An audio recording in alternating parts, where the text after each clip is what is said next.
Well, good afternoon, and I'm pleased to welcome the President of the United States to Chequers today on his first official visit to the United Kingdom. No two countries do more together than ours to keep their people safe and prosperous. And we want to deepen that cooperation even further to meet the shared challenges we face now and in the years ahead. This morning, President Trump and I visited Sandhurst, where we saw a demonstration of joint working between British and American special forces. Just one example of what is today the broadest, deepest and most advanced security cooperation of any two countries in the world. Whether it is our pilots deterring the use of chemical weapons in Syria or defeating Daesh, our soldiers at the forefront of NATO's presence in Eastern Europe, our navies in the Pacific enforcing sanctions on North Korea, or our unparalleled intelligence sharing partnership thwarting attacks.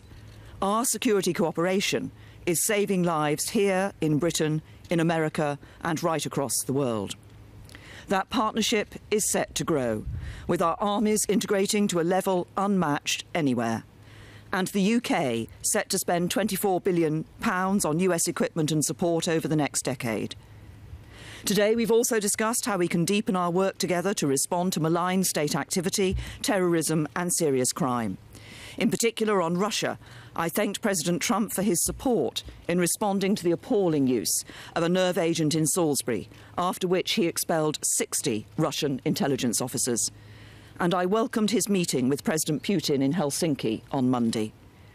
We agreed that it is important to engage Russia from a position of strength and unity, and that we should continue to deter and counter all efforts to undermine our democracies. Turning to our economic cooperation, with mutual investment between us already over $1 trillion, we want to go further. We agreed today that as the UK leaves the European Union, we will pursue an ambitious US-UK free trade agreement. The Chequers agreement reached last week provides the platform for Donald and me to agree an ambitious deal that works for both countries right across our economies. A deal that builds on the UK's independent trade policy, reducing tariffs, delivering a gold standard in financial services cooperation, and as two of the world's most advanced economies, seizing the opportunity of new technology. All of this will further enhance our economic cooperation, creating new jobs and prosperity for our peoples for generations to come. The UK-US relationship is also defined by the role we play on the world stage. Doing this means making tough calls, and sometimes being prepared to say things that others might rather not hear. From the outset, President Trump has been clear about how he sees the challenges we face, and on many we agree. For example, the need to deal with the long-standing nuclear threat of DPRK, where the agreement in Singapore has set in train the prospect of denuclearisation, to which the UK is proud to be contributing expertise. Or the need to address the destabilising influence of Iran in the Middle East, where today we've discussed what more we can do to push back on Iran in Yemen and reduce humanitarian suffering.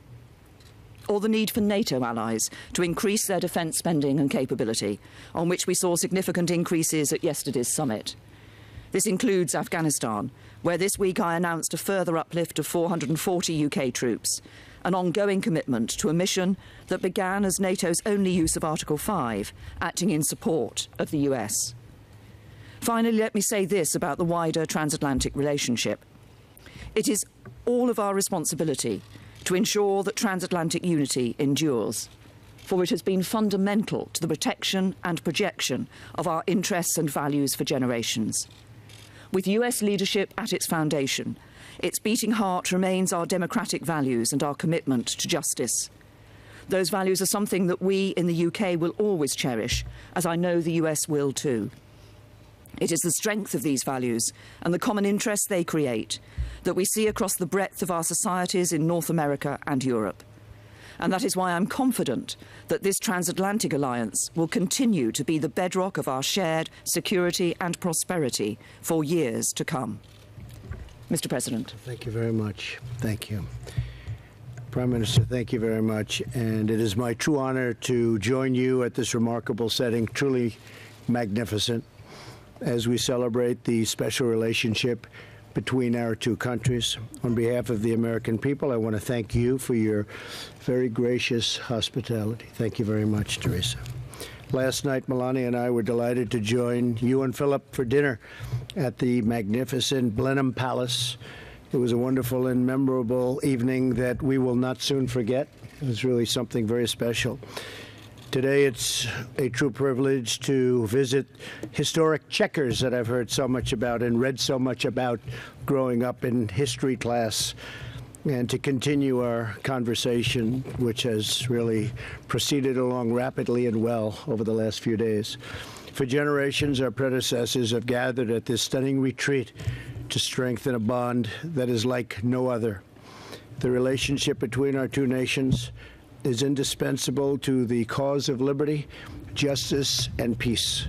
The United Kingdom and the United States are bound together by a common historic heritage, language, and heroes. The traditions of freedom, sovereignty, and the true rule of law were our shared gift to the world. They are now our priceless inheritance to a civilization. We must never cease to be united in their defense and in their renewal.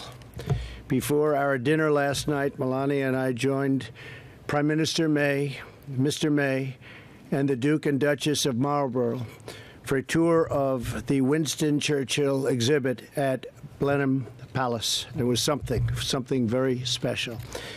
It was from right here at Chequers that Prime Minister Churchill phoned President Roosevelt after Pearl Harbor. In that horrific war, American and British service members bravely shed their blood alongside one another in defense of home and in defense of freedom. And together we achieved a really special, magnificent victory, and it was total victory. Prime Minister May and I have just come from a very productive NATO summit. That was truly a productive summit, where my top priority was getting other NATO members to pay their full and fair share, and the Prime Minister was right there with me. I want to thank you, Prime Minister, for the United Kingdom's contribution to our common defense. The UK is one of the handful of nations, 5 out of 29. Not good, but it's going to get better really fast. In addition to the United States meeting the 2% GDP minimum defense spending commitment. During the summit, I made clear all NATO allies must honor their obligations, and I'm pleased to report that we have received substantial commitments from members to increase their defense spending and to do so in a much more timely manner. In our meetings today, the Prime Minister and I discussed a range of shared priorities, including stopping nuclear proliferation. I thanked Prime Minister May for her partnership in our pursuit of a nuclear-free North Korea. It's been a tremendous help. The Prime Minister and I also discussed Iran. We both agree that Iran must never possess a nuclear weapon, and that I must halt, and we must do it, and I'm going to do it, and she's going to do it, and we're all going to do it together. We have to stop terrorism. It's the scourge. We have to stop terrorism, and we have to get certain countries, and they've come a long way, I believe. The funding of terrorism has to stop, and it has to stop now. I encourage the Prime Minister to sustain pressure on the regime, and she needed absolutely no encouragement, because she, in fact, also encourages me. And we're doing that, and we're doing that together, very closely coordinated. The United Kingdom and the United States are also strengthening cooperation between our armed forces who serve together on battlefields all around the world. Today, the Prime Minister and I viewed several U.S.-UK Special Forces demonstrations. We saw some demonstrations today, frankly, that were incredible. The talent of these young, brave, strong people. We saw it at the Royal Military Academy at Sandhurst. Seamless cooperation between our militaries is really just vital to addressing the many shared security threats. We have threats far different than we've ever had before. They've always been out there, but these are different, and they're severe, and we will handle them well. We also recognize the vital importance of border security and immigration control. In order to prevent foreign acts of terrorism within our shores, we must prevent terrorists and their supporters from gaining admission in the first place. Border security is a national security problem. And in the United States, we are working very hard to get the Democrats to give us a couple of votes so we can pass meaningful and powerful border security. I also want to thank Prime Minister May for pursuing fair and reciprocal trade with the United States. Once the Brexit process is concluded and perhaps the UK has left the EU, I don't know what they're going to do, but whatever you do is okay with me. That's your decision. Whatever you're going to do is okay with us. Just make sure we can trade together. That's all that matters. The United States looks forward to finalizing a great bilateral trade agreement with the United Kingdom. This is an incredible opportunity for our two countries, and we will seize it fully. We support the decision of the British people to realize full self-government, and we will see how that goes. Very complicated negotiation and not an easy negotiation, that's for sure. A strong and independent United Kingdom, like a strong and independent United States, is truly a blessing on the world. Prime Minister May, I want to thank you again for the honor of visiting the United Kingdom, a special place. My mother was born here, so it means something maybe just a little bit extra, maybe even a lot extra.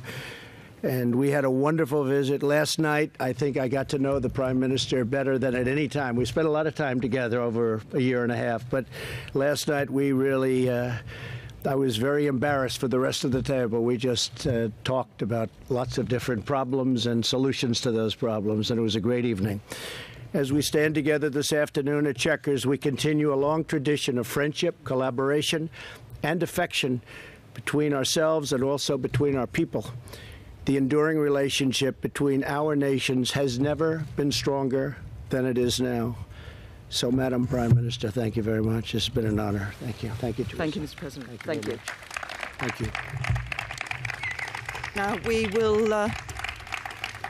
we're going to take 4 questions each. I'll start off with Laura. Thank you very much, Prime Minister and Mr. President. Laura Kunsberg, BBC News. Mr. President, you seem rather to have changed your tune from what you said earlier this week when you said that on the current Brexit plan that would probably kill the possibility of a trade deal with the UK. Our countries are meant to have a special relationship, yet you publicly criticised the Prime Minister's policy and her personally for not listening to you this week. Is that really the behaviour of a friend? And Prime Minister, isn't the problem for you that some of the things Mr. Trump has said about your Brexit plan are right? It will limit the possibilities of doing trade deals easily in the future. Can you also tell us how it felt for him to criticise you in the way he did in that interview? Well, maybe I'll go first because I didn't criticize the Prime Minister. I have a lot of respect for the Prime Minister. And unfortunately, there was a story that was done, which was, generally fine, but it didn't put in what I said about the Prime Minister. And I said tremendous things. And fortunately, we tend to record stories now, so we have it for your enjoyment if you'd like it, but we record when we deal with reporters. It's called fake news. We solve a lot of problems with the good old recording instrument. But what happens is that, look, the Prime Minister, as I really just said, she's going to make a decision as to what she's going to do. The only thing I ask of Teresa is that we make sure we can trade, that we don't have any restrictions, because we want to trade with the UK. And the UK wants to trade with us. We're by far their biggest trading partner, and we have, just a tremendous opportunity to double, triple, quadruple that. So if they're going a slightly different route, and I know they do want independence, it's going to be independence. It's just your definition. But if they're going to go a certain route, I just said that I hope you're going to be able to trade with the United States. I read reports where that won't be possible. But I believe after speaking with the Prime Minister's people and representatives and trade experts, it will absolutely be possible. So based on that, based on just trade in general, and our other relationship, which will be fine. But the trade is a little bit tricky. We want to be able to trade, and they want to be able to trade. And I think we'll be able to do that. Okay? And I think she's doing a terrific job, by the way. Thank you, Mr. President. And just to confirm what the President has said, Laura, there will be no limit to the possibility of us doing trade deals around the rest of the world once we leave the European Union on the basis of the agreement that was made here at Chequers and that I've put forward to the European Union. And just to be clear, that is an agreement that delivers on the Brexit vote that we had in 2016 here in the UK, that delivers what I believe is at the forefront of people's minds when they were voting to leave the European Union. So at the end of these negotiations, we will ensure that free movement will come to an end. The jurisdiction of the European Court of Justice here in the UK will come to an end. The sending of vast sums of money every year to the EU will come to an end. We will come out of the common agricultural policy. We will come out of the common fisheries policy. And we will ensure, by not being in a customs union, that we are able to have an independent trade policy and do those trade deals around the world. And as you've heard from the President, the United States is keen for us. We're keen to work with them, and we will do a trade deal with them and with others around the rest of the world. Mr. President, would you like to select a... Jonathan Swan, go ahead.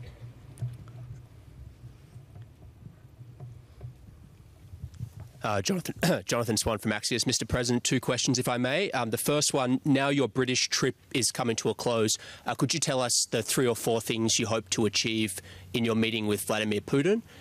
And the second question, what's the benefit to America of having tens of thousands of American troops stationed in Europe? Thank you.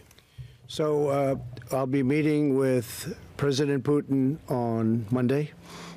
We go into the meeting with a tremendous meeting that we had with NATO. Most of you have reported it correctly.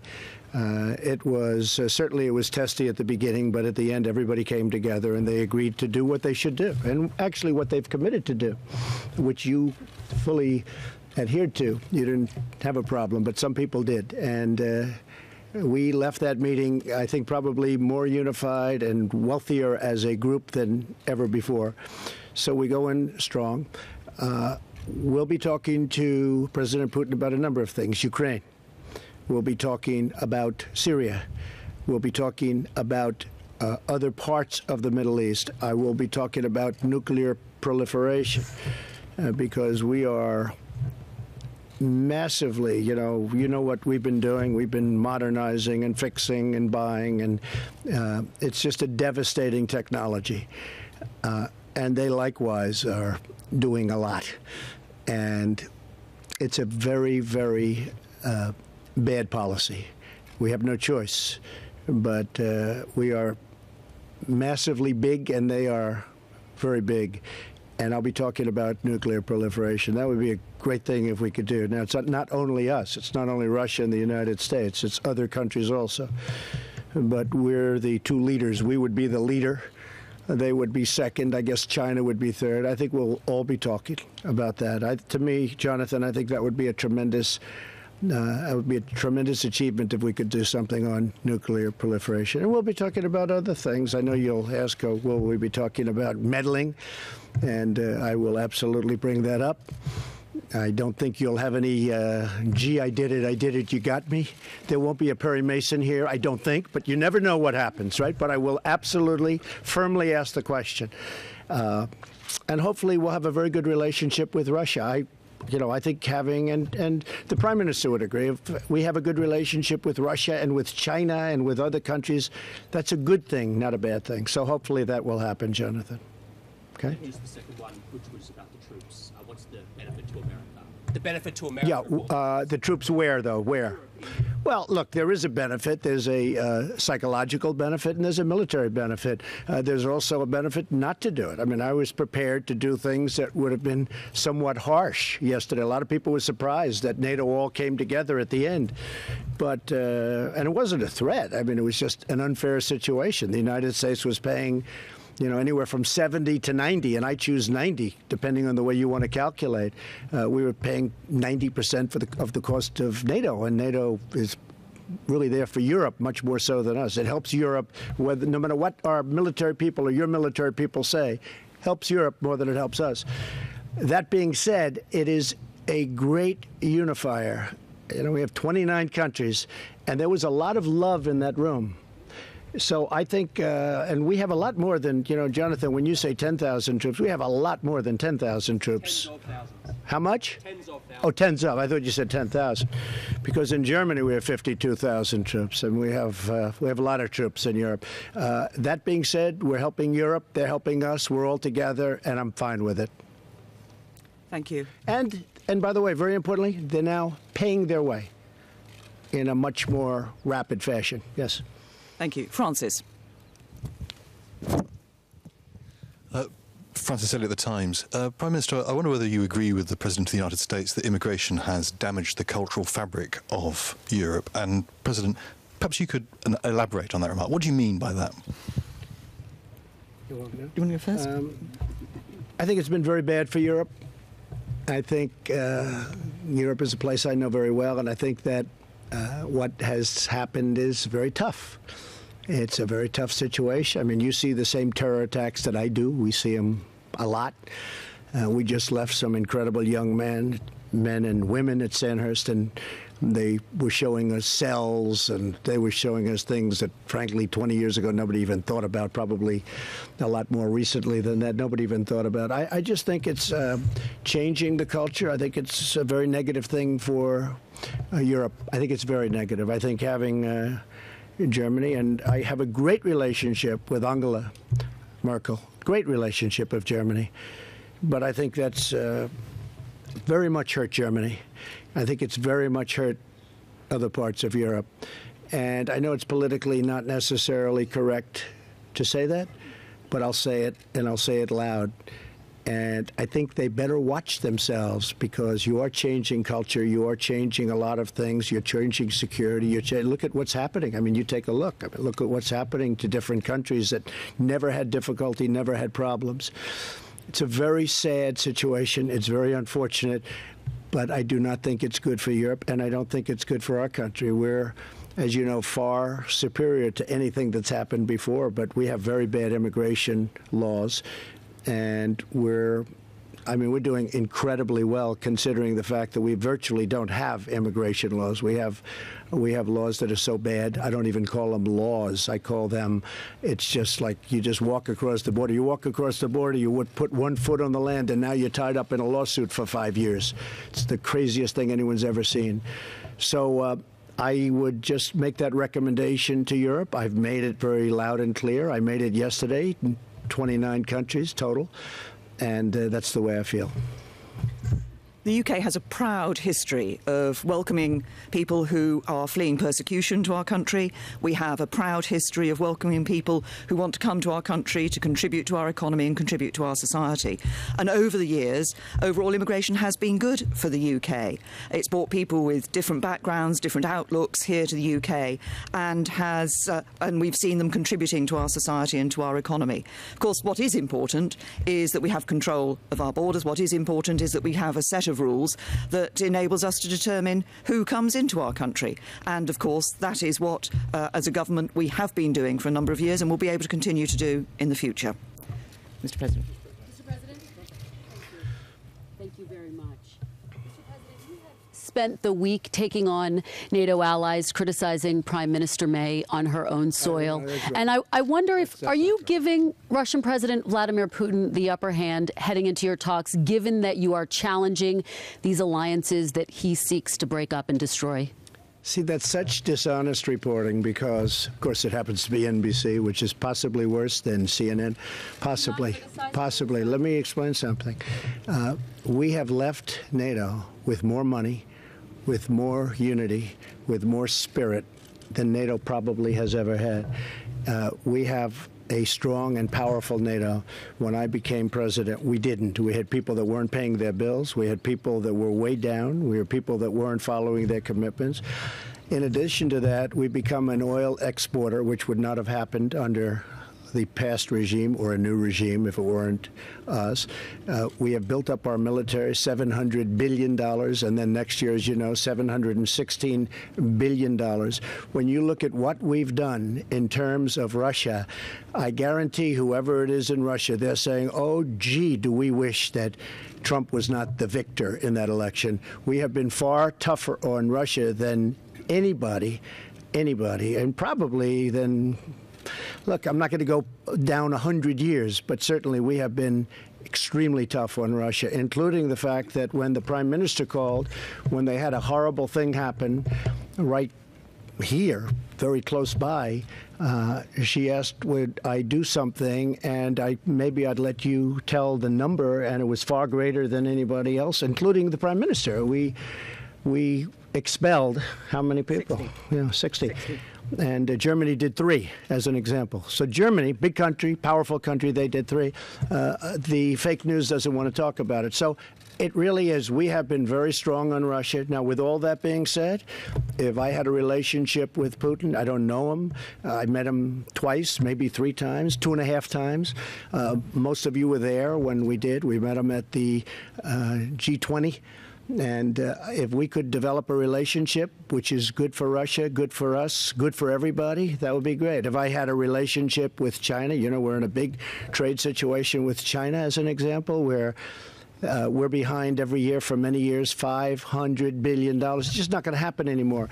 So if we got along with countries, that's a good thing. If we got along with China, Russia, that's a good thing, not a bad thing. And I take your point, but when he sees the headlines about the fighting, I take your point about what happened at the end of NATO. The headline he sees isn't the headline. Yes, there was fighting, because I said you got to put up more money. We have to be stronger. We have to be unified. The headline he sees isn't what's happening during the morning.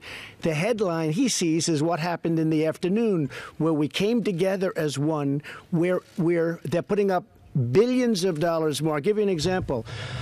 And you know this is a confirmed number. $34 billion more was raised since I became president in NATO. That means that the other 28 countries have put in $34 billion more into NATO. Do you think Putin's happy about that? I don't think so. But we have a lot of false reporting in this country. I don't think you have that in your country, do you, Prime Minister? Okay, go ahead. Ask the Prime Minister. I'd like to ask you a question as well. President Trump told The Sun, I think the deal she is striking on Brexit is not what the people voted for. Is he wrong? Are you offering up a Brexit light? And I wonder if we could get your reaction to him saying that Boris Johnson would be a great Prime Minister. Well, first of all, on the deal that we have put on the table, the agreement that we've put on the table, as I said earlier in response to Laura's first question, this does deliver on the vote of the British people. The British people voted to leave the European Union, and I heard the turn of phrase that the President used earlier, but let me be very clear about this. We will be leaving the European Union, and we are leaving on the 29th of March 2019. As we leave the European Union, we will be delivering on what people voted for, an end to free movement, an end to sending vast amounts of money to the European Union every year, an end to the jurisdiction of the European Court of Justice here in the United Kingdom, coming out of the common fisheries policy, coming out of the common agricultural policy, and ensuring, by coming out of the customs union, that we can have an independent trade policy that enables us to negotiate trade deals with the United States and with other countries around the rest of the world. That's what the British people voted for, and that's what we will be delivering. We will deliver it in a way that protects jobs and livelihoods and meets our commitment to the border between Northern Ireland and Ireland. And Robert? On Boris Johnson, his comments about Boris Johnson? Well, Boris, the President... Well, I'll respond. They said unrelated. Not related to, if we have the tape, you could ask Sarah, get it from Sarah. We taped the entire interview. They asked about Boris Johnson. I said, yeah, how would he be as a prime minister? I said, he'll be a great prime minister. He's been very nice to me. He's been saying very good things about me as president. I think he thinks I'm doing a great job. I am doing a great job, that I can tell you, just in case you haven't noticed. But Boris Johnson, I think, would be a great prime minister. I also said that this incredible woman right here is doing a fantastic job, a great job. And I mean that. And I must say that I have gotten to know Theresa May much better over the last 2 days than I've known her over the last year and a half. I mean, we've spent more time in the last 2 days. Yesterday I had breakfast, lunch, and dinner with her. Then I said, what are we doing tomorrow, which is today? Oh, you're having breakfast and lunch with Theresa May. And I'm going to see you later on again. So, but I've actually gotten to know her better than ever. And I think she's a terrific woman. I think she's doing a terrific job. And that Brexit is a very tough situation. That's a tough deal between the borders and the entries into the countries and all of the things. So she's going to do the best. The only thing I ask is that she work it out so that we can have very even trade, because we do not have a fair deal with the European Union right now on trade. They treat the United States horribly, and that's going to change. And if it doesn't change, they're going to have to pay a very big price, and they know what that price is. So they're coming over on July 25th to see me, and hopefully we can work something out. But they have barriers that are beyond belief. Barriers where they won't take our farm products, they won't take many of our things, including our cars. They charge us tariffs on cars far greater than we charge them. As you know all these things. And last year, Teresa, we lost $151 billion with the European Union. So we can't have that. We're not going to have that any longer, okay? Thank you. Robert. Robert Peston, ITV. Mr. President, how would you characterize your relationship with the United Kingdom? More special than with other countries? And by the way, on farm products, I think on the Prime Minister's deal, you wouldn't be allowed to export many of your farm products to the UK. Would that be a problem for you? Prime Minister, the President said yesterday that he gave you advice about how to negotiate Brexit, that you didn't take that advice. I wondered what that advice was and whether you have any regrets about not taking it. Well, Robert, lots of people give me advice about how to negotiate with the European Union. My job is actually getting out there and doing it, and that's exactly what I've done. And as you know, as we've been going through these negotiations, there have been one or two sceptical voices, perhaps from some of you arrayed before me today, about whether we would achieve what we would achieve in December. We had got that joint report, that joint agreement on citizens' rights and those other issues. We got the implementation period in March. Now we've put forward a proposal that the two proposals the European Commission had put forward are not acceptable to the UK. We have said no to those, and that's why we have put our own proposal on the table for the future, which, like I've said in answer to other questions, delivers on the Brexit deal, but also ensures that we can have smooth trade with the European Union in the future. And in terms of the United States and trade with the United States, there will be questions on some of the trade issues about the standards we have here for certain products and how we want to deal with those in the trade deal. That will be a matter for the negotiations. So I would say I give our relationship in terms of grade the highest level of special. So we start off with special. I would give our relationship with the UK, and now, especially after this 2 days with your Prime Minister, I would say the highest level of special. Now, am I allowed to go higher than that? I'm not sure. But it's the highest level of special. They're very special people. It's a very special country. And as I said, I have a relationship because my mother was born in Scotland. So very important. As far as the advice, I did give her a suggestion. I wouldn't say advice. And I think she found it maybe too brutal. And that's okay, because I could see that. But I don't know if you remember what I said. But I did give her a certain amount of, I gave her a suggestion, not advice. I wouldn't want to give her advice. I'd give her a suggestion. I could fully understand why she thought it was a little bit tough. And maybe someday she'll do that. If they don't make the right deal, she might very well do what I suggested that she might want to do. But it is not an easy thing. Look at the United States, how the European Union has taken advantage systematically of the United States on trade. It's a disgrace. So it's not an easy negotiation. Mr. President, since you attacked CNN, can I ask you a question? John Roberts, go ahead, John. Can I ask you a question? No. John Roberts, go ahead. CNN's fake news. I don't take questions. I don't take questions from CNN. CNN is fake news. I don't take questions from CNN. John Roberts of Fox. Let's go to a real network. John, let's go. Well, we're a real network too, sir. Thank you, Mr. President. Thank you. Some people have suggested that relations between the United States and Russia are at their lowest point since the end of the Cold War. And you have stated many, many times that you think it's important to have a better relationship with Russia.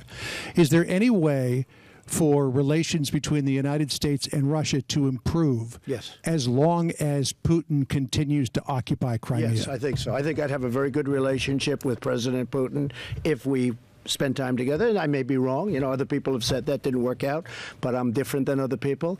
I think that we're being hurt very badly by the I would call it the witch hunt I would call it the rigged witch hunt after watching some of the little clips. I didn't get to watch too much because I'm here. It's a different time zone, to put it mildly. But after watching the people, the man that was testifying yesterday, I call it the rigged witch hunt. I think that really hurts our country, and it really hurts our relationship with Russia. I think that we would have a chance to have a very good relationship with Russia and a very good relationship with President Putin. I would hope so. But what is your thinking about improving relations with Russia while they continue to illegally occupy another country? Well, that was, yes, they do. And if you're talking about Crimea primarily, yeah. But again, President Obama failed very badly with Crimea. I don't think he would have done that if I were president. He took over Crimea, and he actually took it over during the Obama administration, I think you will admit. But how do you get him out? Well, we'll have to see what happens, you know. I'm not bad at doing things. If you look at what I've done compared to what other people have done 160 days in, there's nobody even close, I don't believe. So let's see what happens. But this was an Obama disaster. And I think if I were president then, he would not have taken over Crimea. During the Obama administration, he essentially took over Crimea. I don't think he would have done that with me as president, John. I have a question for the Prime Minister, but if I could follow up, you have taken on many things you say you were left with by the Obama administration that you say that you have fixed. This is something that you inherited from the Obama administration, the occupation of Crimea. How do you fix it? Well, we're going to see what happens. I mean, it's a process. If I knew, I wouldn't tell you, because that would put us at a disadvantage. But we'll see what happens. We'll see how it all melds out. But I just want people to understand that Crimea was it was another bad hand. I got handed North Korea. We're doing very well. You saw the letter yesterday, and we're doing very well. Look, we haven't had nuclear testing. We haven't had missile launches. We haven't had rocket launches.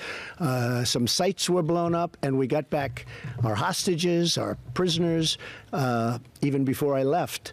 So a lot of good things are happening. There's some good feeling there. We'll see what happens. It's a process. It's probably a longer process than anybody would like, but I'm used to long processes, too. We haven't taken off the sanctions. The sanctions are biting. We haven't taken them off. But when it comes to Crimea, that's something I took over, John. There's nothing much I have to say about it other than we will look at that just like I'm looking at many other disasters that I've taken over. I've taken over a lot of bad hands, and I'm fixing them one by one, and I know how to fix them. Okay? Thank you, Mr. President. Madam Prime Minister, President Trump says that he made suggestions to you on what to do about Brexit. Can we ask you if you would make a suggestion to him on how to handle his meeting with Putin?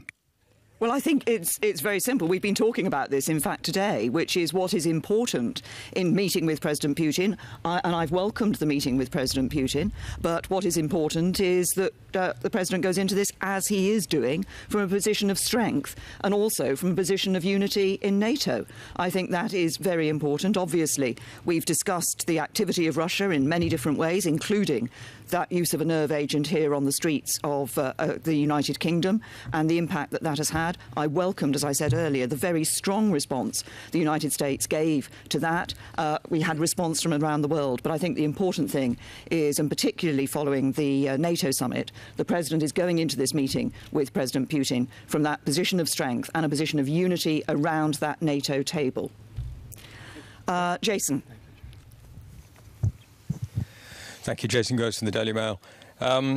Prime Minister, in the comments yesterday, your own MPs sort of sided with Donald Trump, really, and said this deal that you signed here at Chequers is going to be bad for trade. Why can't you convince your own MPs that it's a good idea? And, Mr. President, can I ask you, you've said Brexit's a tough situation. What would you do now? Would you be at the point where you would walk away from the talks to show them that you mean business? Well, first of all, on the issue of trade deals, as I've said earlier, what we're negotiating, and when we come out of the negotiations, I want to see, and we will have, our ability to have independent trade policy, to set our own tariffs, to be that independent member of the WTO, to be able to negotiate trade deals around the world, as we will be doing. And we're looking at, obviously, at the United States. We're looking at other areas as well. As we've said, we're looking at issues like the possibility of some trade deals around the Pacific area too. we will negotiate those trade deals, but I also want to have a good trade arrangement with the European Union.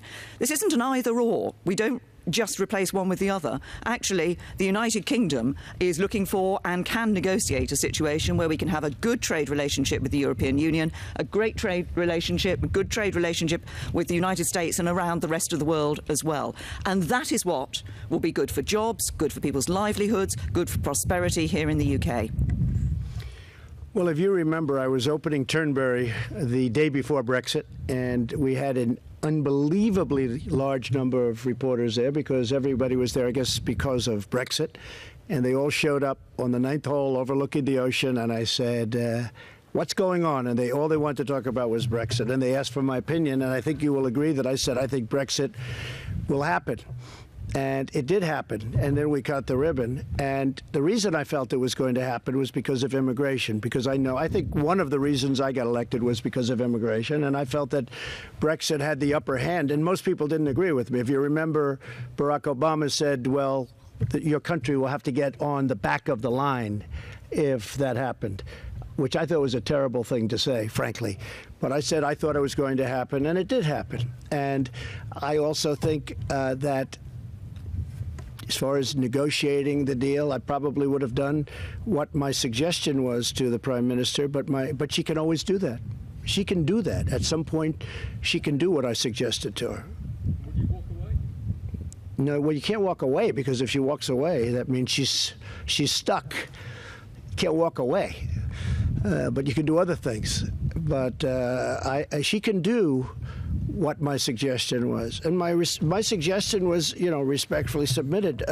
She will do very well. I think she's a very tough negotiator. I've been watching her over the last couple of days. She's a tough negotiator. She's a very, very smart and determined person. I can tell you there are a lot of people that are looking up now saying, gee whiz, she left a lot of people in her wake. She's a very smart, very tough, very capable person. And I would much rather have her as my friend than my enemy. That I can tell you. And we are friends, Mr. President. Go ahead. Jeff Mason from Reuters. I like your hat. Thank you, sir. Mr. President, as good without it too. Good head of hair. Good solid head of hair. I don't have a good solid head of hair, but thank you, exactly sir. What you have, Jeff. Going into your meeting. Come on, Jeff. Take it off. Will you show, please? Oh boy. Look, okay. I like you better without the hat. Go ahead. There we go. Going into your meeting with President Putin on Monday, sir, you mentioned both denuclearization and you mentioned Syria. Can you say exactly what your message will be to him on Syria? What would you like him to say, especially given Assad's gains in the country recently? And also, and on denuclearization, can you spell out a little bit how you expect that to happen in terms of treaties and in terms of talks? Well, it'll be a slow process. Don't forget, we're not the only ones that have nukes, and it would be a slow process. But for the world, it would be us, and it would be others would have to come along simultaneously, obviously. But I think that when the meeting was arranged, and we both wanted the meeting, when the meeting was arranged, it was, from my standpoint, I didn't go in with high expectations, but you may come out with something very exceptional. But the proliferation is a tremendous. To me, it's the biggest problem in the world. Nuclear weapons, biggest problem in the world. I understand nuclear. Look up Dr. John Trump at MIT. He was my uncle, many, many years a professor. I used to talk nuclear with him, and this is many years ago. It's the biggest problem, in my opinion, this world has, nuclear weapons. So if we could do something to substantially reduce them, ideally get rid of them. Maybe that's a dream. But certainly it's a subject that I'll be bringing up with him. And it's also a very expensive thing, but that's the least important. So if we can do something. But I didn't go in, and I was telling the Prime Minister before, I didn't go in with high expectations. We do have a political problem where, in the United States, we have this stupidity going on, pure stupidity. But it makes it very hard to do something with Russia. Anything you do, it's always going to be, oh, Russia, he loves Russia. I love the United States, but I love getting along with Russia and China and other countries. And it will certainly be, Jeff, something that we bring up and talk about. I think, to me, it's such a big problem. Syria, of course, I'm going to bring that up, and I'm going to bring up Ukraine, and I'm going to bring up other subjects also. And can you spell out, in terms of Syria, what exactly you would like to hear from him and what you would like Russia to do? Yeah. Well, that was another one. I mean, the red line in the sand was a problem for us. I mean, I think you might be in a different... What would you like President Putin to do now under your watch, sir? Well, I'll tell you what I'm going to do. I'm going to talk to him about that before I talk to you, and if something happens, that'll be great, and if it doesn't happen, I'm not going in with high expectations, but we may come out with some very surprising things. But relationship is very important, and having relationship with Russia and other countries, as I said a number of times, is, and I've been saying actually for years, and I've been certainly saying it during my campaign, having relationships with other countries is really a good thing. I think that I can't really overestimate how big the meeting was yesterday with NATO. We went with something that really was an unfair situation to something that's unified. I mean, they had spirit. Those people were getting up, and in the end, well, we are committing, and we're, you know, they can't go, you know, it's not like they can go immediately back. They have to go through their parliaments and their congresses and their representatives and whatever form they have, but they have to go through an approval process. But I'll tell you what, every single person in that room was gung-ho to get it done, get the money in. And even before that, as you know, $34 billion, and I think that the Secretary General, Stoltenberg, who's doing a terrific job, by the way, he said yesterday that because of President Trump, we've taken in $34 billion more for NATO. And I think the number is actually much higher than that, but $34 billion more, at least. And again, that's nothing that my opponent would have done. My opponent would have just kept going down. You know, it was going down. You see what was happening over the years. The numbers were going down. Now the number's way up, and now it's going way up higher. And that was, and he will tell you that, that was because of me. Prime Minister May, the President, during his time in Brussels, expressed concern about a pipeline between Russia and Germany. Do you share those concerns? And to follow up on some of the questioning from my colleagues in the British press and on the American side, did you feel undermined by President Trump's comments in The Sun about your Brexit plan and about Boris Johnson? No, look, I'm very clear that our Brexit plan will deliver on what the British people voted for, and we've had an excellent discussion here, as I've said, about, and as President Trump has said, about the possibility and the intent that we both have to have an ambitious trade deal going forward. And I think that's exactly where we'll be going, and that's very important for both of our countries. Actually, we have stood shoulder to shoulder with the United States in so many different ways over the years as a result of our special relationship. And we will show that even further through the trade arrangements that we will put in place in the future. And I have to just to finish off, Jeff. Just to finish off, I have to say, I said to that paper, The Sun, and they seem like two very nice people, but I said that Theresa May is one of them's nice, but I said. She said, sitting here. Oh, good. Where is that person? Where did I say nice things about Theresa May, please? Oh, good? Okay, if you reported him, that's good. Okay, where? On the internet? I said very good things. Thank you very much for saying that. No, I said very good things about her. I didn't think they put it in, but that's all right. They didn't put it in the headline. I wish they put that in the headline. That's one of those things. And she's a total professional, because when I saw her this morning, I said, I want to apologize because I said such good things about you. She said, don't worry, it's only the press. I thought that was very professional. I might add, well, that's called being, oh, don't worry. They've been doing it to me, and I do it to them. I do say, though, the pipeline, you asked about the pipeline. To me, it is a tragedy.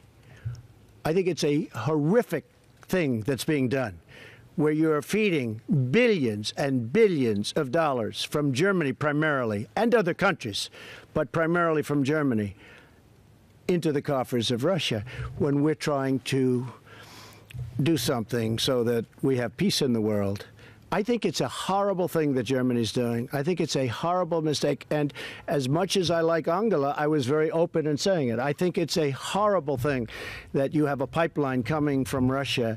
And I believe that Germany's going to be getting 50, 60, or even I've heard numbers of 70% of their energy coming in from Russia. And how can you be working for peace and working from strength when somebody has that kind of power over your country? I don't think it's good. You're not working from strength. You've given up all of your strength. I think it's very bad for Germany, very bad for the German people, and I don't think it's very good for NATO. You want to know the truth, so, okay? We said we would take 4 questions each, and we've taken 4 questions each. Just on the pipeline issue on the Nord Stream, we've been talking to the Germans about this. We've been talking to other countries within the European Union about this. And while we continue to sit around the EU table, this will be something that will be discussed at the European Union table. And obviously, we'll make our views known there. Mr. President, thank you. Can you share your views with us? Your position on Look, we have been discussing this with Germany. The President has made clear his concerns about what is happening. Angela Merkel made her position clear. Within the European Union, there are discussions to be held on this issue of Nord Stream 2, and we're talking to other countries within the European Union. And I think the President said earlier in response to a question about a future meeting he was going to have, that he'd tell you what was happening after that meeting. And you will see what comes out from the European Union. And while we're a member of the EU, because we still are until the 29th of March 2019, and then we're leaving. Thank you very much. Thank you. Thank you.